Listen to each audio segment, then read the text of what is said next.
El presidente del Consejo de Ministros de Perú, Eduardo Arna, señaló que el jueves, mientras realizaban actividades en el distrito de Santa Rosa, autoridades peruanas vieron cómo una aeronave sobrevolaba la isla.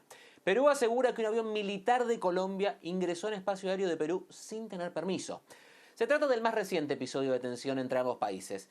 Pero para analizar todo este tema le doy ya la bienvenida a Sandra Borda, profesora del Departamento de Ciencia Política y Estudios Globales de la Universidad de los Andes, desde Bogotá. Gracias por estar con nosotros, Sandra. Comienzo preguntando un poco sobre este tema. ¿Por qué ahora Colombia reclama la soberanía sobre esta isla? ¿Qué ha pasado? ¿Qué ha cambiado? Iván, si bien es cierto que lo que motiva la última reacción colombiana tiene que ver con la decisión del Congreso de Perú de declarar la isla de Santa Rosa como parte de un distrito peruano, es decir, administrativamente presentar esto como un hecho cumplido.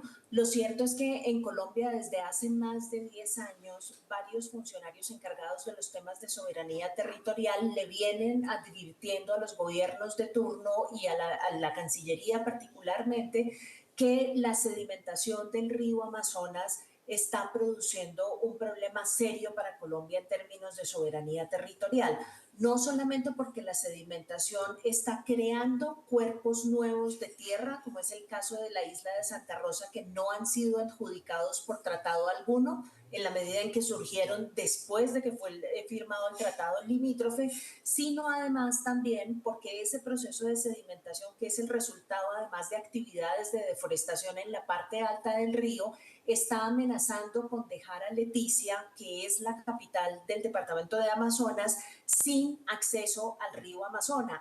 El año pasado el río se secó a la altura de la isla de Leticia, que es una isla, perdón, de la ciudad de Leticia, que es una ciudad ribereña. Entonces, la economía de esa ciudad, que es una ciudad capital, depende abiertamente de su contacto y de su acceso al río Amazonas, y ese proceso de sedimentación nos está generando un problema serio en materia de soberanía territorial en Colombia. Entonces, parte de lo que está haciendo el gobierno colombiano o tratando de hacer con algunas equivocaciones en materia de las declaraciones es justamente llegar a un acuerdo también con Perú, no solamente alrededor del tema de una adjudicación todavía no definida de la isla de Santa Rosa, sino además tratar de administrar el problema de la deforestación y la sedimentación para no terminar afectando negativamente el lado colombiano de la frontera.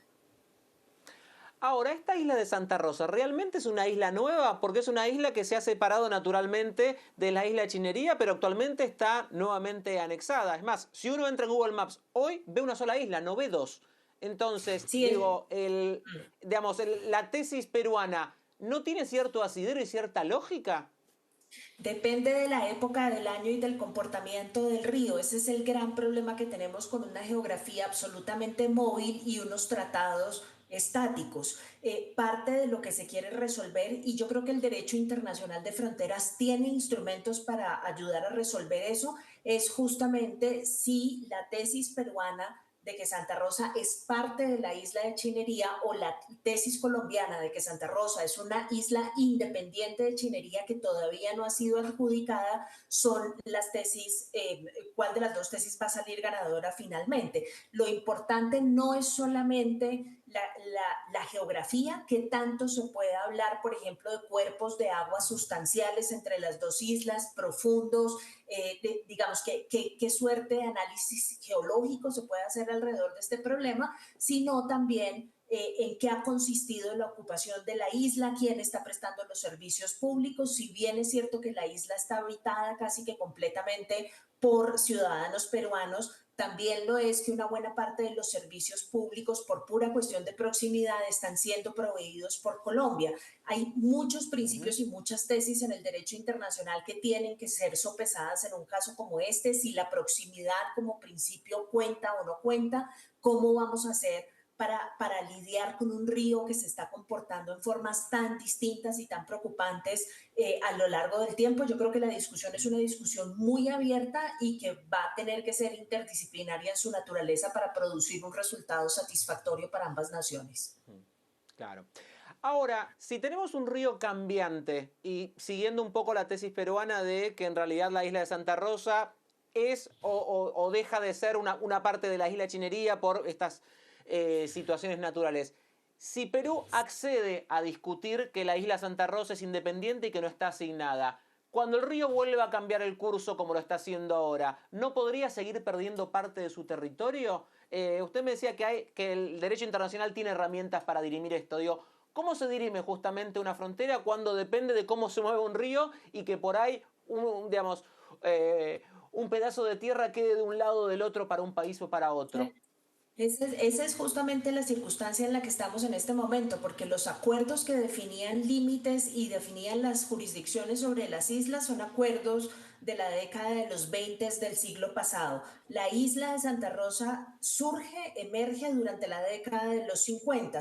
Entonces, parte de lo que yo creo que vamos a tener que empezar a acordar son formas de conversación y de acuerdo permanente, de acuerdo con los cambios que está experimentando el río y la institucionalidad existe. Entre Perú y Colombia existe una comisión de asuntos, una comisión binacional de asuntos fronterizos que está diseñada justamente para que haya un mecanismo permanente de conversación y de negociación sobre estos temas. Acá ninguno de los dos países está saliendo bien librado con el problema de la sedimentación y de la deforestación alrededor del río.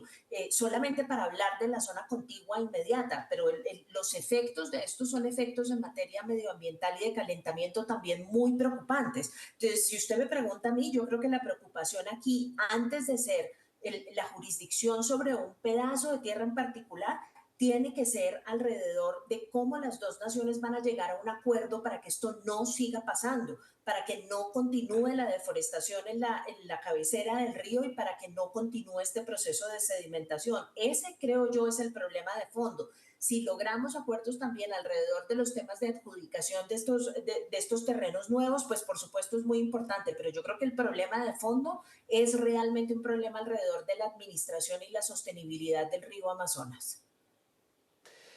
Más claro imposible. Sandra, gracias por haber estado con nosotros. Era Sandra Borda, profesora del Departamento de Ciencia Política y Estudios Globales de la Universidad de los Andes en Bogotá, que nos explicaba un poco este diferendo entre Colombia y Perú y también cómo se está comportando el río, que quizás allí es donde está el mayor riesgo. Primero, a veces hay que resolver el tema de la naturaleza y por qué están pasando esas cosas y quizás después ponerse a ver el tema de los límites. Gracias por haber estado con nosotros.